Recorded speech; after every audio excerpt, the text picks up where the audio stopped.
de cabinet. La rencontre a porté sur 3 dossiers portant sur des contrats de recherche et de partage de production des ressources pétrolières et gazières au Mali.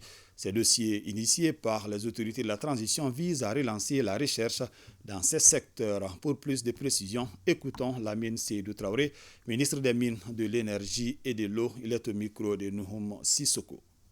Depuis l'éclatement de la crise en 2012, le Mali n'a signé aucun contrat de recherche. Pire, toutes les sociétés étrangères qui étaient au Mali se sont retirées en évoquant le cas de force majeure.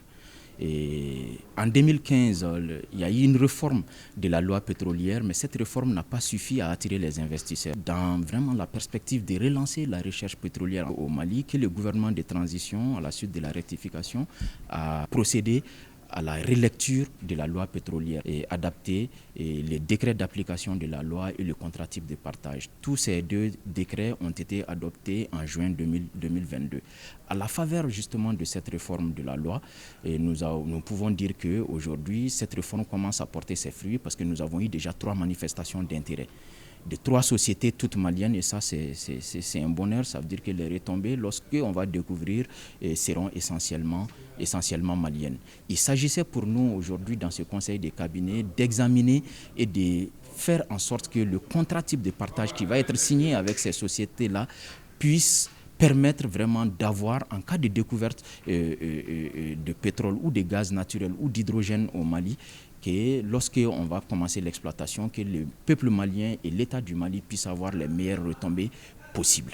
Nous avons opté pour un contrat de partage de production qui accorde justement, conformément au décret type qui a été validé déjà en conseil des ministres, des facilités pour la recherche parce qu'il faut faire des recherches. La première chose, c'est de dire que désormais, ces sociétés-là, lorsqu'elles vont commencer à exploiter soit le gaz ou le pétrole ou l'hydrogène au Mali, vont payer ce qu'on appelle une redevance ad valorem sur leur chiffre d'affaires.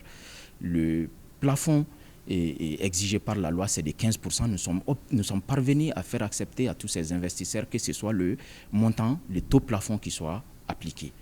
En plus de cela, désormais, on n'est plus dans le cadre d'un contrat de concession, on est désormais dans un contrat de partage de production qui signifie que l'État, en plus d'avoir 20% gratuitement du chiffre d'affaires, en plus du fait que les sociétés vont payer 15% de leur chiffre d'affaires, devront, à partir du moment où ils ont une marge bénéficiaire, devront partager la production avec l'État.